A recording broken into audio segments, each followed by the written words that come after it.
He led a nation through its darkest hour, but could never escape the darkness within himself. To the world, Winston Churchill was the voice of defiance, unyielding, unbreakable, almost mythological in his resolve.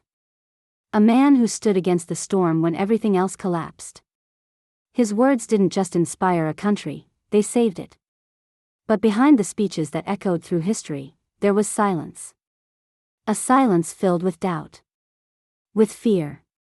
With something far more personal than war. Because long before the bombs fell over London, the battle had already begun inside him. They called it his black dog, a darkness that followed him relentlessly. Not during failure, but during triumph. Not when he was weak, but when he was at his strongest. And that is the contradiction history rarely confronts. The man who symbolized courage was quietly at war with despair. The deeper truth is this: Churchill didn't just fight to save Britain. He fought because he had to. Because stopping meant facing something far more terrifying than any enemy. And by the time the world celebrated his victory, the cost had already been paid in ways no one could see. Before the world ever heard his voice. Before history carved his name into stone. Winston Churchill was just a boy trying to be seen. Not loved, seen. He was born into power, into the aristocratic world of late Victorian Britain. His father, Lord Randolph Churchill, was a rising political star, brilliant, charismatic, and dangerously unpredictable. His mother, Jenny Jerome, was dazzling, magnetic, and distant.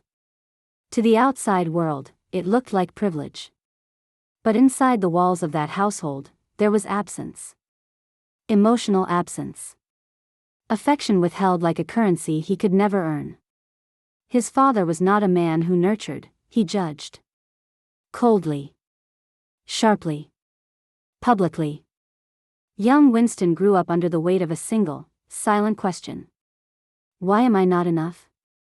Letters from his father weren't filled with encouragement, but disappointment. Criticism. A constant reminder that he was failing to live up to expectations he barely understood. Where another child might have been guided, Churchill was measured, and always found lacking. Psychologically, this is where the fracture begins. Because a child who is not validated does not stop needing validation. He simply learns to chase it differently. Churchill didn't become resilient in spite of this environment. He became driven by it. The absence of approval didn't weaken him. It created a hunger. A dangerous one. School only deepened the wound. At Harrow School, Churchill was not exceptional. Not at first. He struggled academically, particularly in subjects that demanded rigid discipline. Latin, mathematics, areas where precision mattered more than personality. But there was something else happening beneath the surface. He wasn't just failing subjects. He was failing expectations. And every failure reinforced the same internal narrative. You are not enough. Not yet. Yet there was one place where something shifted. Language. Words. While he struggled in structured academia, Churchill found an almost instinctive connection to the rhythm of English. He memorized poetry. He absorbed speeches. He began to understand something profound. Words could command attention, even when you felt invisible. This wasn't just a skill. It was compensation. A psychological adaptation. If he couldn't earn love, he would demand attention. If he couldn't be approved, he would be undeniable. But the deeper conflict was already forming. Because Churchill wasn't just chasing success. He was running from something. His emotional world was unstable, oscillating between bursts of confidence and heavy periods of gloom. Long before the pressures of leadership, before the weight of war, he was already experiencing what he would later describe as the black dog. This wasn't poetic language. It was a recognition. A naming of something that lingered beneath his ambition. A shadow that never quite left. Modern psychological analysis would likely point to cycles of depression, possibly exacerbated by his upbringing, his constant exposure to criticism, and the emotional neglect that shaped his formative years. But Churchill didn't have that framework. He didn't analyze it. He fought it. There's an irony here that history often overlooks. The boy who felt powerless became obsessed with power. Not just political power, but control. Control over narrative. Over perception. Over how the world saw him. Because if he could control that, he could finally silence the voice that told him he was inadequate. And so, even in his early years, a pattern began to emerge. He would take risks others avoided. He would push himself into danger. He would seek out moments where he could prove, publicly, undeniably, that he mattered. This is not confidence. This is compensation. After Harrow, Churchill entered the Royal Military Academy Sandhurst. Not because he was destined for it, but because it was one of the few paths still open to him. Even there, success didn't come easily. He failed the entrance exam, twice. Twice. For most, that would have been a sign to step back. For Churchill, it became something else entirely. Proof that he needed to push harder. On his third attempt, he succeeded. But what matters isn't the success. It's the pattern. Failure didn't discourage him. It activated him. Because every obstacle was no longer just a challenge. It was personal. At Sandhurst, something finally aligned. Unlike traditional academic environments, the military rewarded boldness, initiative, presence. And Churchill had those in abundance. He began to excel, not necessarily because he was the most disciplined, but because he understood something others didn't. Visibility mattered. Courage, when seen, became reputation. And reputation became identity. For the first time, he wasn't just the boy who disappointed his father. He was becoming someone noticeable. But even here, the internal conflict never disappeared. Because external validation is never enough to heal internal wounds. It only masks them. And Churchill's ambition began to evolve into something more intense, almost obsessive. He didn't just want to succeed. He wanted to be remembered. Immortalized. Because somewhere deep inside, there was still that boy. Trying to prove something to a man who would never truly see him. And then came another turning point. The death of his father. Lord Randolph Churchill died when Winston was just 20 years old. Young. Sudden. Final. For most, this would bring grief. For Churchill, it brought something far more complicated. Unresolved tension. Because the approval he had been chasing was now impossible. There would be no moment of recognition. No final validation. No, I'm proud of you. Just silence. Permanent silence. Psychologically, this changes everything. Because when closure is denied, the pursuit doesn't end. It intensifies. Churchill didn't stop trying to prove himself. He simply changed the audience. If his father couldn't see him, then the world would. And this is where the foundation of his future was truly built. Not on confidence. Not on stability. But on a deep, unresolved need. To matter. To be seen. To be undeniable. At any cost. Even if that cost would one day consume him. By the time the world began to notice him, Winston Churchill had already decided something irreversible. Ordinary life was not an option. Not because he couldn't live it, but because he refused to be forgotten.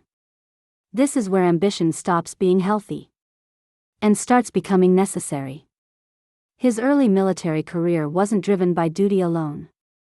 It was calculated, strategic, almost theatrical. Churchill didn't just want to serve, he wanted to be seen serving. He placed himself deliberately in the path of danger, traveling to conflict zones not just as a soldier, but as a war correspondent. Cuba, India, Sudan, South Africa. Each destination was not just a battlefield. It was a stage. And Churchill understood something most men of his time did not. History does not remember the quiet. It remembers the visible. In Battle of Omdurman, he charged with the cavalry, an act that would later be romanticized as bravery. But psychologically, it was something deeper. It was proof. Proof that he was not weak. Not invisible. Not the disappointing son his father believed him to be. Every risk he took was a message. And the audience was no longer just Britain. It was himself. But then came the moment that changed everything. Not because of victory, but because of failure. During the Second Boer War, Churchill was captured. Imprisoned. Humiliated. For a man constructing an identity around courage and visibility, this was catastrophic. Because failure, when it's public, doesn't just hurt. It threatens the story you're trying to tell about yourself. And yet, this is where Churchill reveals his most defining psychological trait. He didn't accept the narrative. He rewrote it. His escape from a Boer prison camp became legend. He scaled walls. Evaded capture. Traveled hundreds of miles through enemy territory. It was reckless. Almost irrational. But it worked. And when he returned to Britain, he wasn't seen as a prisoner. He was seen as a hero. This moment is critical. Because it reinforced a dangerous belief. Reality doesn't matter. Perception does. Churchill learned that even failure could be transformed, if you controlled the story. And from that point forward, he never stopped trying to control it. He entered politics soon after. Not cautiously. Not gradually. But with the same intensity he brought to war. Parliament wasn't just a place of governance. It was another stage. Another battlefield. His early years in politics were unstable. He switched parties, from conservative to liberal, something that made him deeply unpopular among traditionalists. To many, it looked like opportunism. To Churchill, it was adaptation. He wasn't loyal to ideology. He was loyal to momentum.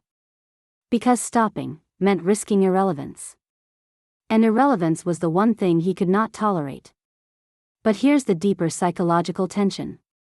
Churchill's greatest strength, his willingness to act decisively, boldly, unpredictably, was also his greatest weakness. Because impulsive ambition doesn't always lead to control.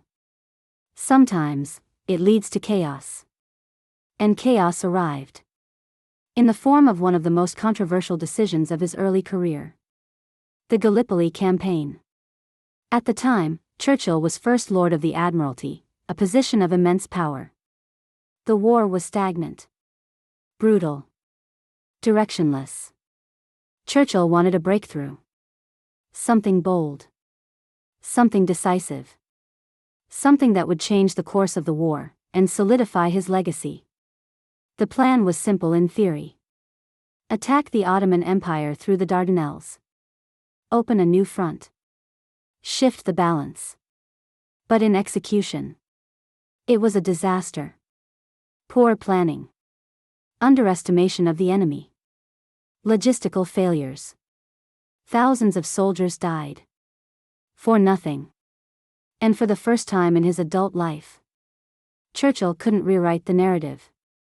Because the scale of the failure was too large. Too visible. Too real. He was blamed. Publicly. Relentlessly. Stripped of power. Forced to resign. This wasn't just a political defeat. It was a psychological collapse.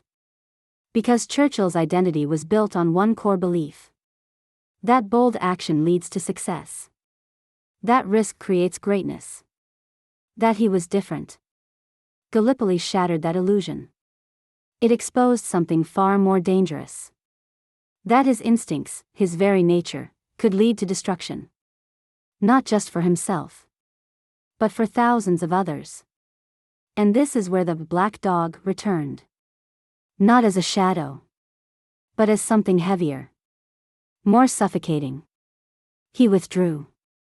Isolated himself. Painted obsessively, landscapes, scenes, anything to escape the weight of failure.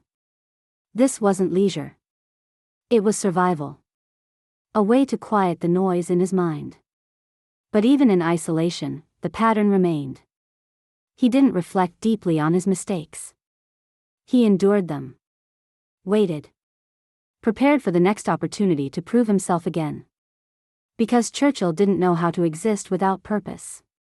And purpose, for him, was always tied to conflict. To struggle. To something that demanded everything from him. There's a paradox here that defines his rise. The more he failed, the more he needed to succeed. The more he was rejected, the more he needed to be recognized. And so, instead of retreating permanently, he returned. Slowly. Carefully. But with the same underlying drive. By the 1930s, Churchill was no longer at the center of power. In fact, he was considered politically irrelevant. Outdated. Too aggressive. Too unpredictable. A relic of a past era. But Churchill saw something others refused to see. A threat rising in Europe. A danger that was being ignored. While others sought peace. He prepared for war. This wasn't just foresight. It was instinct. Because Churchill understood something most leaders didn't. Conflict was not an interruption of history. It was history. And when the moment came, when the world began to collapse again, Churchill would be ready. Not because he was flawless, but because he had spent his entire life preparing for a fight. Both outside and within. When the moment finally arrived, it didn't feel like opportunity. It felt like inevitability. By 1940, Europe was collapsing under the weight of Adolf Hitler's expansion. Nation after nation had fallen. Fear wasn't spreading, it had already taken hold. And Britain? Britain was next. To many, Winston Churchill was the wrong choice. Too volatile. Too emotional. Too unpredictable. A man with a history of failure, now handed the fate of a nation. It didn't make sense. Unless you understood one thing. Churchill had been preparing for this his entire life. Because this wasn't just war. This was meaning. When he became Prime Minister, there was no celebration behind closed doors. No relief. Only pressure. Crushing, absolute pressure. Because for Churchill, this wasn't about leading Britain.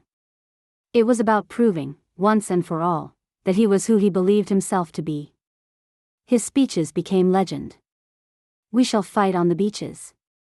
But those words weren't just for the public. They were for himself. Each sentence, a reinforcement. Each phrase, a shield against doubt. Because behind the certainty he projected, there was still uncertainty. Psychologically, this is where the illusion begins. The world saw a man of unwavering confidence. But internally, Churchill was balancing on a razor's edge. He thrived in crisis. Because crisis simplified everything. There were no complex social dynamics to navigate. No subtle expectations. Only one clear objective. Survive. Win. And in that environment, Churchill was extraordinary. During the Battle of Britain, as bombs fell over London, he didn't retreat into safety. He moved toward the destruction. Visited bomb sites. Walked through rubble. Stood among civilians who had lost everything. This wasn't just leadership. It was psychological alignment. For the first time in his life, his internal chaos matched the external world. And that made him powerful. But power comes with distortion. Because when a man is rewarded for his intensity, he begins to believe that intensity is always right. Churchill's relationship with his allies reveals this clearly. With Franklin D. Roosevelt, there was mutual respect, but also dependency. Churchill needed Roosevelt. Needed American support. Resources. Validation. Their correspondence wasn't just strategic. It was emotional. Churchill admired him, but also relied on him in a way that bordered on vulnerability. And then there was Joseph Stalin. A man Churchill fundamentally distrusted. A dictator whose values clashed entirely with his own. And yet, they were allies. This is where the contradiction deepens. Churchill, the defender of democracy, was forced to cooperate with tyranny. Not because he wanted to, but because he had to. And psychologically, this creates tension. Because when your identity is built on moral clarity, compromise feels like betrayal.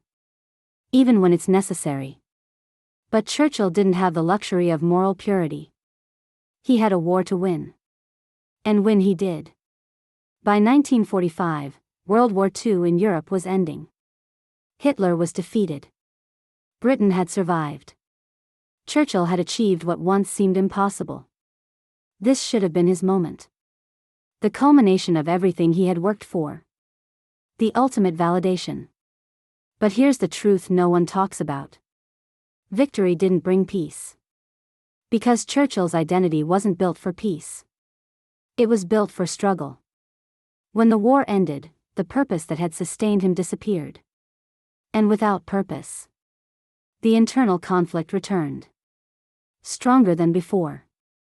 Even at the height of his power, cracks were forming. His drinking increased. His mood swings became more pronounced. Periods of intense productivity followed by deep withdrawal.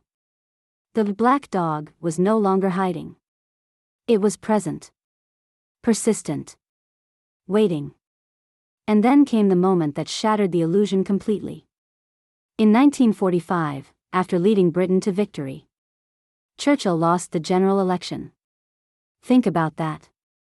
The man who saved the nation was rejected by it. This wasn't just political. It was deeply personal. Because Churchill had tied his identity to one belief. That he was necessary. And suddenly, he wasn't. The public didn't see him as the leader of the future. They saw him as the man of war. And the war was over. This is the cruelest irony of power. The very qualities that make you indispensable in one moment can make you irrelevant in the next. For Churchill, this was more than a transition. It was an emotional rupture. Because without crisis, without conflict, without a stage large enough for his intensity, he was forced to confront something he had spent his entire life avoiding. Himself. And what he found there was not victory, but emptiness. Victory should have been the end of the struggle. For most men, it would have been. But for Winston Churchill, victory was where the real collapse began. Because when the war ended, so did the illusion that had been holding him together. The loss of the 1945 election wasn't just a political defeat. It was a psychological dislocation. A sudden, violent separation from purpose. For years, Churchill had existed in a state of total clarity. Every decision, every word, every sleepless night had meaning. Now, there was silence. And silence, for a man like Churchill, was dangerous. Without crisis, the black dog didn't just return. It settled in. More persistent. More suffocating. Not as a passing shadow, but as a constant presence. Observers at the time noticed the shifts. The energy that once fueled his speeches began to fracture. Moments of brilliance still appeared, but they were inconsistent, unpredictable. Behind closed doors, he became more withdrawn. More volatile. Psychologically, this is what happens when identity is fused with function. When the function disappears, the identity collapses with it. Churchill tried to recreate purpose. He returned to writing, painting, speaking.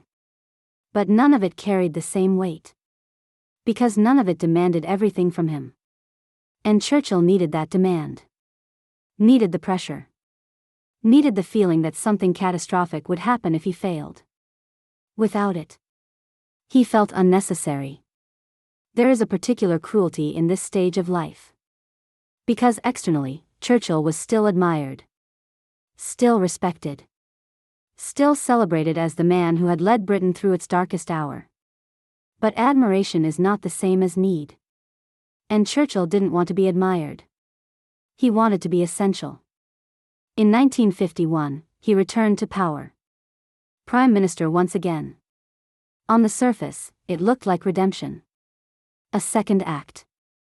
Proof that he still mattered. But internally, something had changed. Age had caught up with him. So had exhaustion.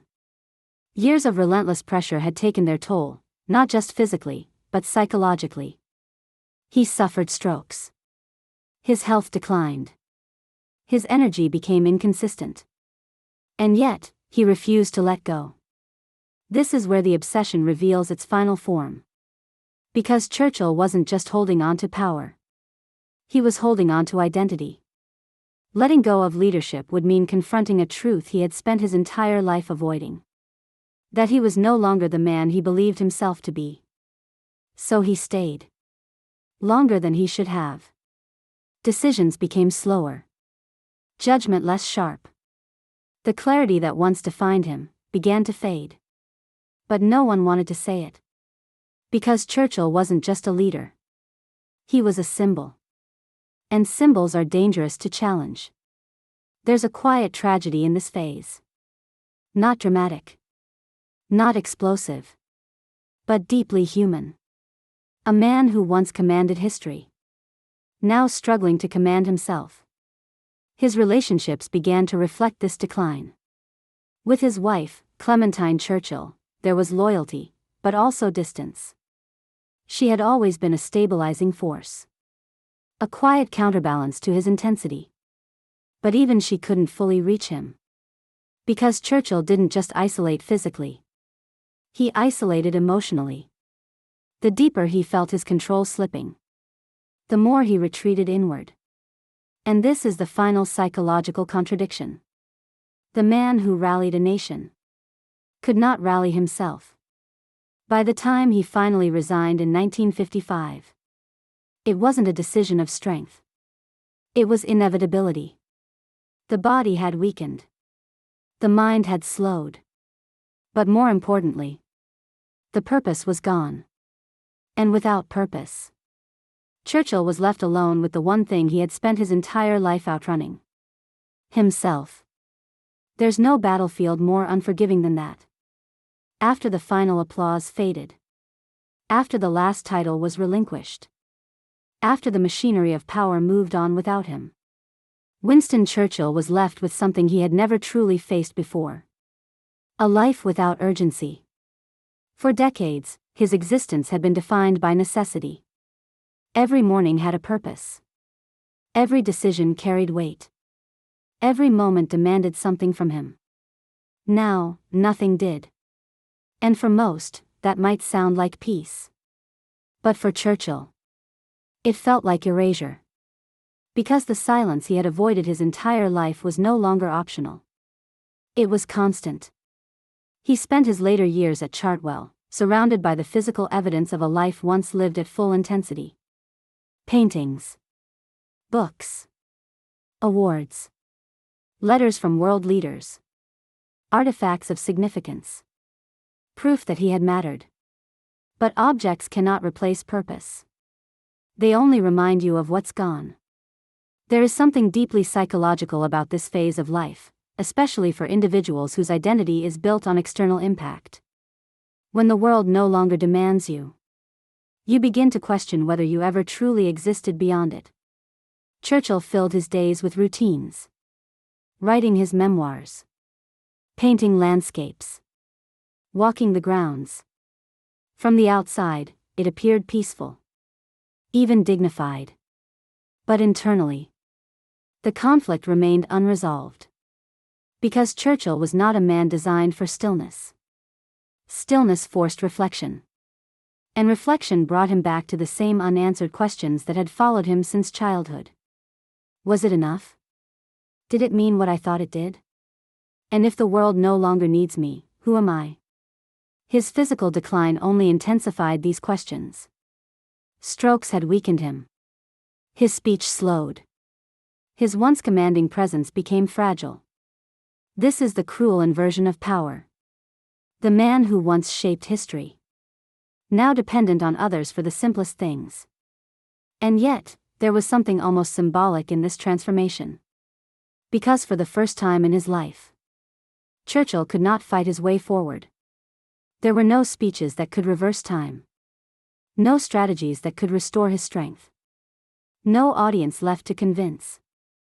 Only acceptance. But acceptance is not something Churchill had ever mastered. His relationship with Clementine Churchill became even more significant during this time. She remained by his side, not as a political partner, but as something far more important. A witness. She had seen the rise. The power. The obsession. The collapse. And now, she saw what remained. There is a quiet intimacy in being witnessed at your lowest point. Not as a leader. Not as a symbol. But as a human being. And perhaps, this was the one form of validation Churchill had never fully allowed himself to receive. Not from the public. Not from history. But from someone who knew him completely. Still, the internal tension never fully disappeared. Because even in decline, the mind remembers what it once was. Moments of clarity would return. Brief flashes of the man he used to be. Sharp. Witty. Insightful. Then they would fade. And each time they faded, the contrast became more painful. Churchill lived long enough to witness his own transformation into legend. Statues. Honors. Recognition. The world had decided what he represented. But there's a difference between being remembered and feeling understood. Because the world remembered the speeches, the victories, the strength. But it did not feel the weight of his doubt. The persistence of his black dog. The lifelong need to prove something that could never quite be proven. And so, in the final years of his life, Churchill existed in a space between two realities. The myth the world celebrated. And the man who had lived it. One was powerful. The other was tired. And in that space, there is a kind of loneliness that no amount of legacy can fill. When Winston Churchill died in 1965, the world didn't just mourn a man. It mourned a symbol. State funerals. Global tributes. Leaders from across nations gathering to honor the figure who had once stood between collapse and survival. History, as it often does, simplified him. It carved his story into something clean. Something understandable. A hero. A savior. A voice of courage. But legacy is not truth. It is interpretation. Because what remains after a life like Churchill's is not just what he did. It's what it cost him to do it. The illusion was powerful. A man of unshakable confidence. A leader who never doubted. A force of pure will against impossible odds. The reality was far more complex. A man driven not just by vision, but by a lifelong need to prove his worth. A man whose greatest strength, his relentless intensity, was born from a wound that never fully healed. And the cost? It wasn't just political.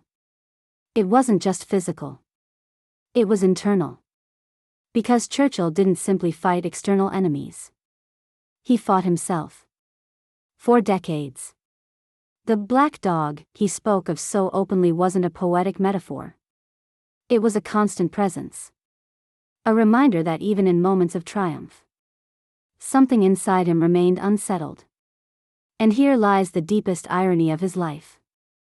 The man who gave millions the strength to endure struggled to give himself the same peace. History celebrates outcomes. But psychology reveals process. And the process, in Churchill's case, was not one of steady greatness. It was one of oscillation. Between confidence and doubt. Between brilliance and recklessness. between purpose and emptiness. He did not become extraordinary because he was whole. He became extraordinary because he was fractured. That fracture drove him, pushed him, refused to let him settle. But it also ensured something else: that no achievement would ever feel complete. There is a quiet lesson hidden in his life, one that history rarely speaks aloud. That success, when built on unresolved need, does not resolve the need. It amplifies it. Churchill reached the pinnacle of influence. He shaped the course of the 20th century. He became immortal in the pages of history. And yet, the internal question remained unanswered. Was it enough? Perhaps that is the final truth of power. That it promises resolution, but rarely delivers it. And so what remains is not just a legacy of leadership, but a reflection of something far more human. That even the strongest figures in history carry invisible battles. Battles that no victory can fully end. Churchill once stood before a nation and gave them the words to survive. But in the quiet moments of his own life, he was still searching for his own. And maybe that is why his story endures. Not because he was perfect, but because he wasn't. Because behind the myth was a man trying, relentlessly, to outrun a silence that never stopped following him. And in the end, it didn't. If this story made you see power differently, stay with the series, because some of the greatest empires ever built were also the loneliest.